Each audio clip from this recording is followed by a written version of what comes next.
So, hello everyone, welcome to the Watch Poplars. Today I'm going to be doing a late night repot of a privet. This is what California calls California Privet. It's Ligustrum Koriensis. It's from Korea. Get that straight. Why do you call it California Privet? Oh, and there is a newt. There is a newt in here. I need to get that newt. I want to show you the newt. Huh. It was under the moss. Look at the newt. Oh. It is a newt. I can't pick it up. Maybe I can now pick it up. I want to pick up the newt. Oh. Run away. I'm sure you're just hiding. But go save yourself. Yes. Hopefully. Yes. Good. So that is a newt. Right here.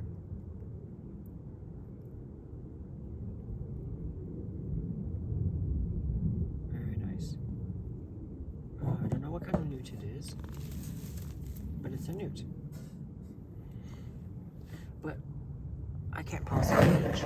I just want to show you first. This is my catalog of the change of my trees.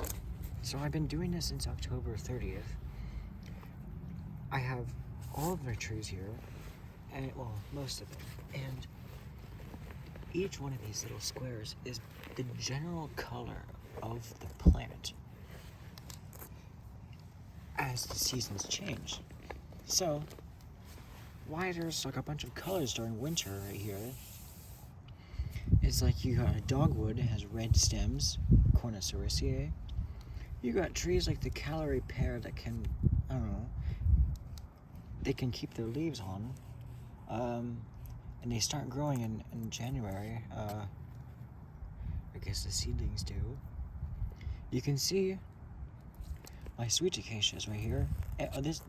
This all of the G's here mean it's growing. You can see the silver wattle is growing until here where I pruned it. If it dramatically changes, it means I pruned it. So like I pruned everything on December 27th. But here I have Christmas. Here I have January 1st. So I do this every Wednesday. Every single Wednesday. And so you can see that this was in it, the California Privet was like pretty much just past its peak fall colors, and then I pruned it, and then what remained were a few shoots below that still had leaves. So that's why it would change dramatically. Another more recent example of that is I pruned my blackberry vine here. There's my back. I also color code them, and I draw an icon as well. There's the aspen. I drew an eye, a white poplar, cottonwood, Chinese passage, poison oak, and etc.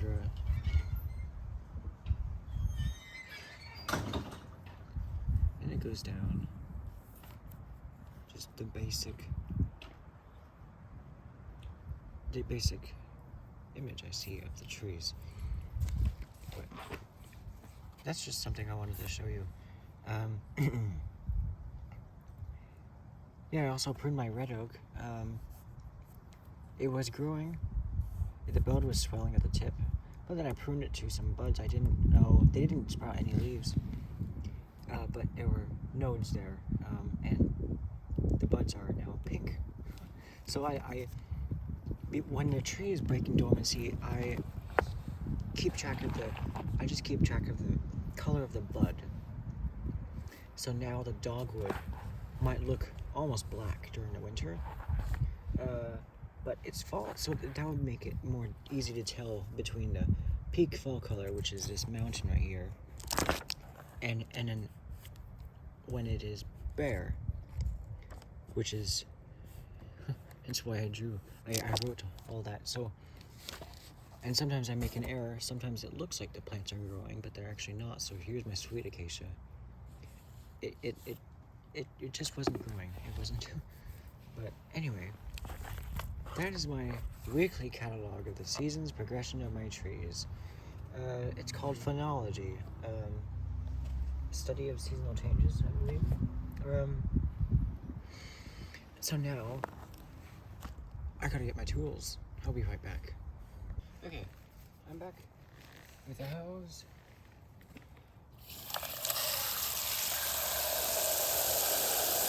Oh, there's a snail.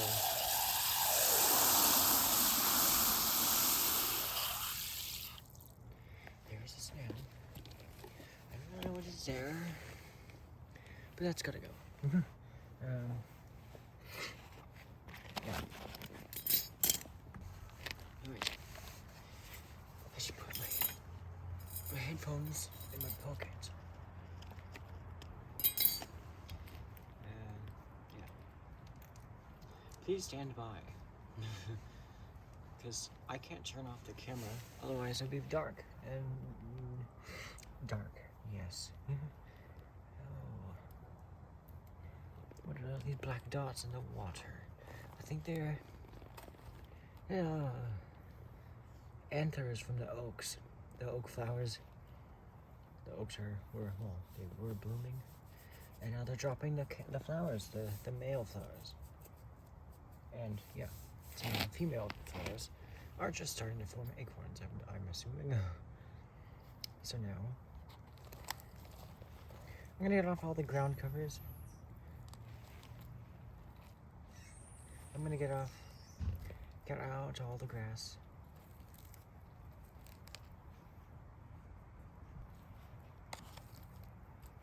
And there's a mimosa in here. I don't want to keep it. I already have one mimosa. I don't even need any mimosas. I know. Well, it's a mimosoid legume. Okay, so the sprinkler's just turned on. It's a good thing I'm not in the way of them.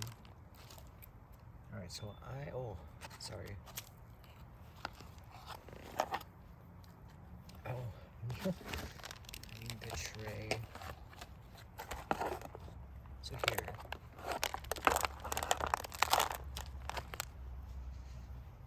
You can see it's starting to leaf out, the privet. I defoliated it like just now, before I started the video, so that the new growth can get more light.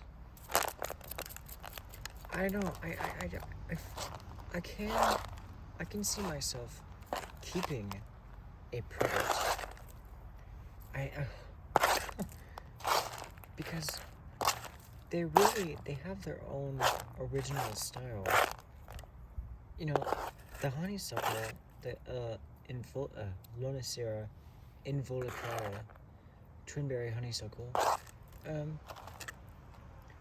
that doesn't grow as, it doesn't live as old, and you can't really, I don't know if you can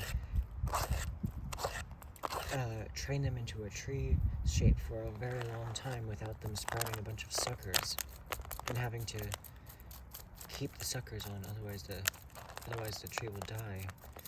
Because I don't know if that's that kind of plant.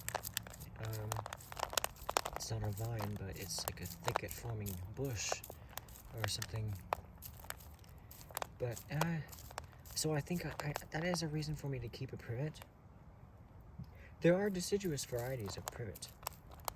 I could get a deciduous variety. I just don't know if they grow with that flowing branch structure that I was very fascinated by. I had to delete that video because I was oversharing a little bit. Looks like there's a lot of nice roots in here. I do know that privet is a nice species for bonsai. I guess maybe this is might be one of the reasons. Maybe, oh, I know they grow from cuttings. Some of them, well, I don't know. A lot of them grow from cuttings. It may vary the ability to grow roots without, I don't know if it's like with hormones or not, but they can grow roots from cuttings. Yeah. So, as I remove all the crossing roots by just combing them out, keeping the radial ones, I am getting to the base of the basal part of the root system that I'll be using. But now I need to wash it.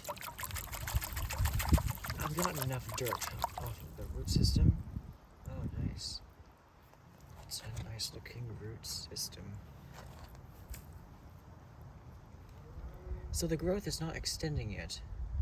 I mean, it kind of is, but you know, it just started leafing out. It's like a few days ago. So now I know when they break dormancy. Now I know when to repot them. Because you know, it's an evergreen, and it's sometimes hard to tell whether if an evergreen is leafing out, it's like the buds are hidden by the leaves. So I'm gonna just rinse this off a little bit more. This cutting used to look a lot different when it was younger, in 2023. I'm gonna start, I can rinse off these outer roots if these look like they still have dirt on them.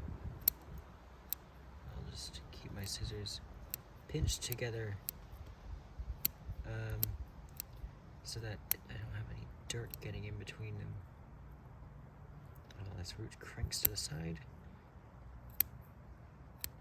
Well, I'm fixing all the crooked roots. I thought that was just a reflection of the scissors moving around. I thought it was an animal. It's a good thing. The first thing I thought it was a cat. I don't know why it would be anything else.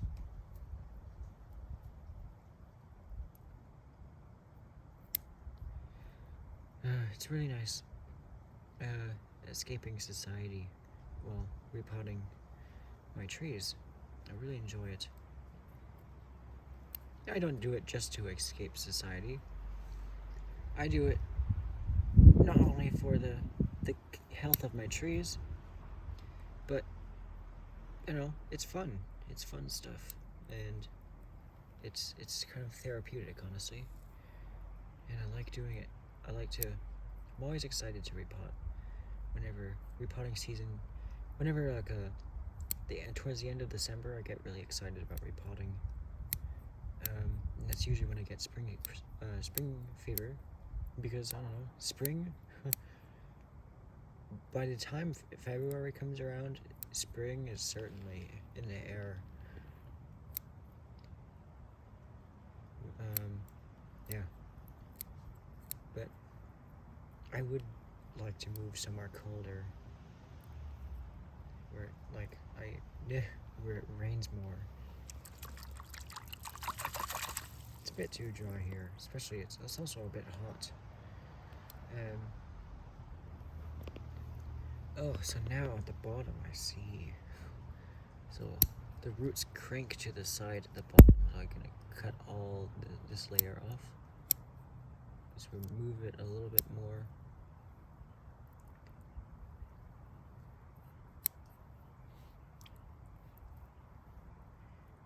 Oh, that root can be fixed. It's young enough that I can train these to go downward a bit more.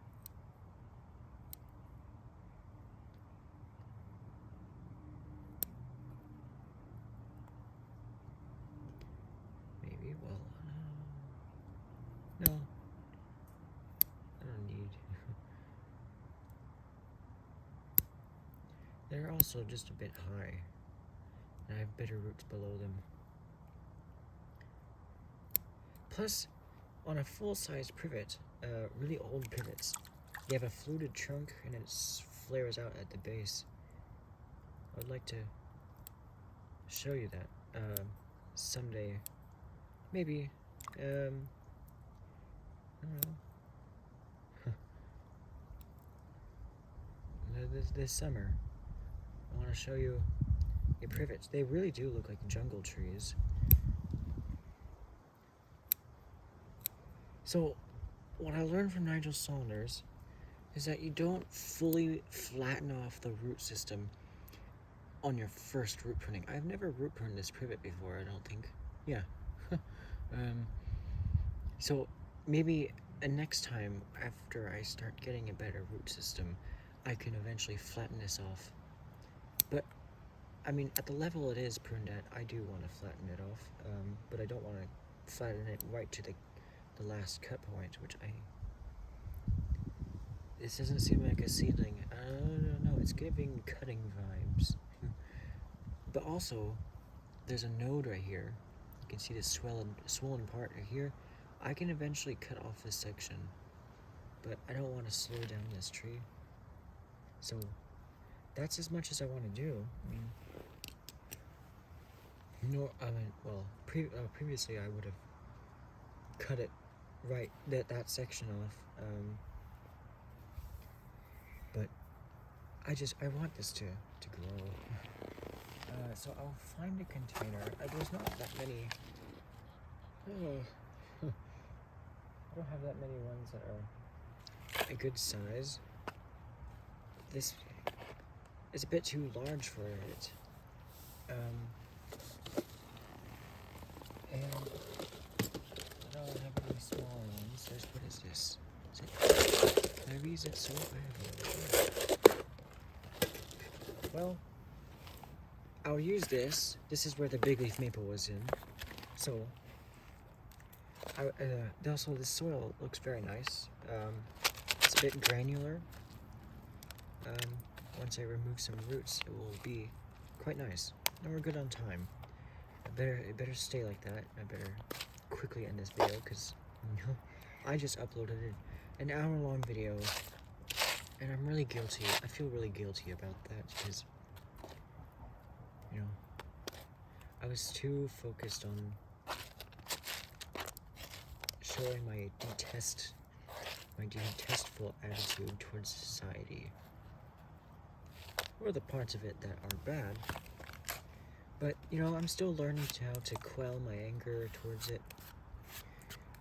One of the ways to do that was to write it on my shoes, the Vans I have that I've shown you before. Yeah. Now, it does come up whenever an issue comes up. It does. I do get angry, but I don't lash out. It's more of a humorous way of doing it. Yeah.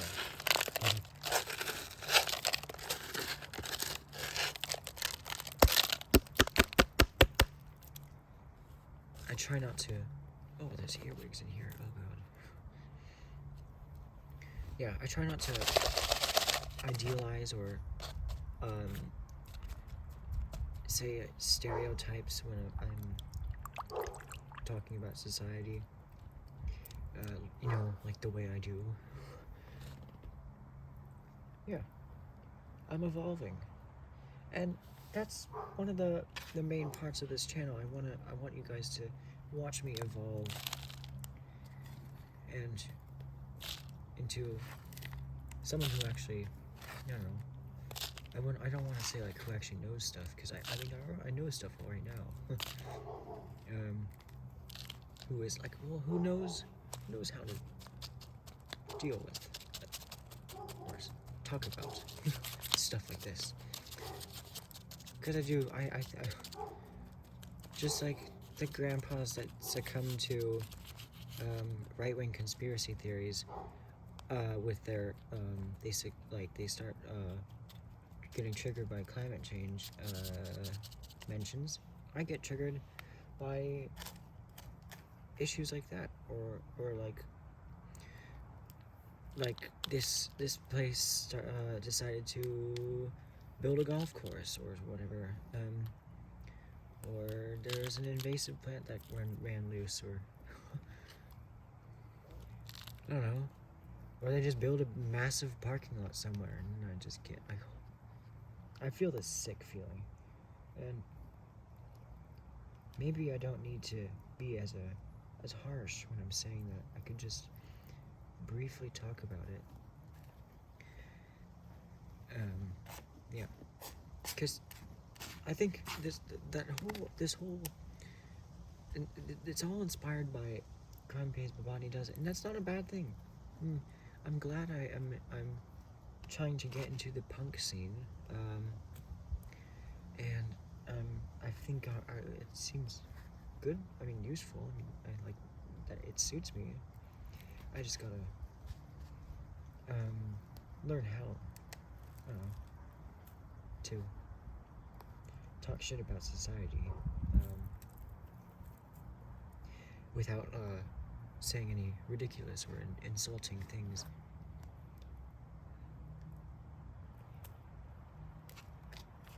And certain, I mean, yeah, I won't talk anymore, because it's kind of dark. You know, I may not mention something, but, you know, it indirectly mentions some other things that are quite dark and twisted, like the government and, you know, equality, unfortunately, you know, but we're all in this together. At least that's something I like to think about, is that we're all in this together. I'm not the only one who feels like this.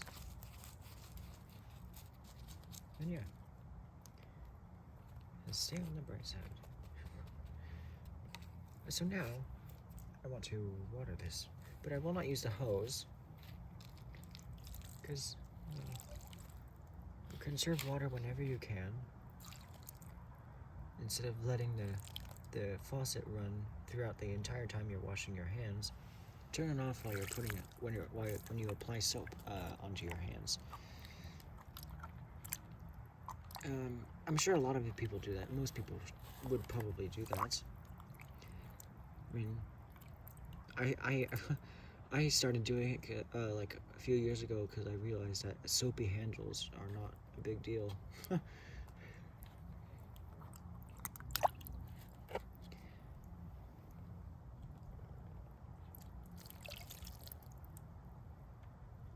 Yeah, I don't have any updates. Could I also work it into the roots? I think maybe I could do a little bit. Let the soil flow. I mean, I guess it's flowing because it's so wet. I'll let it flow around the roots and stabilize the plant. But it may be so mushy that I'll have to let it drain before it's stable. Yeah, I'm kind of like destabilizing it.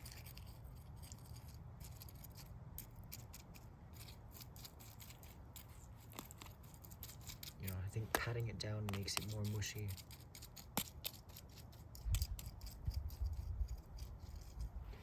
Well, but I'll put the moss over it.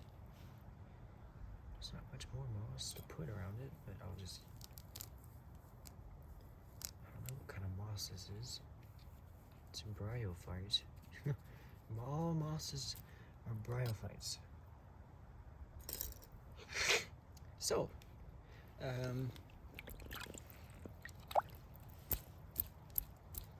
now I gotta go inside to catch up on Nigel Saunders' videos and some Kind Pays Botany doesn't. To my two idols on YouTube, which is in fact a form of social media. But there it is, the privet. I'll show you kind of a view, and even though the flashlight's kind of not, at least it's not too bright. I raised it up the level of the planting a little bit. I mean, you can see my trees in the background, so I don't need to give you updates. My alders here.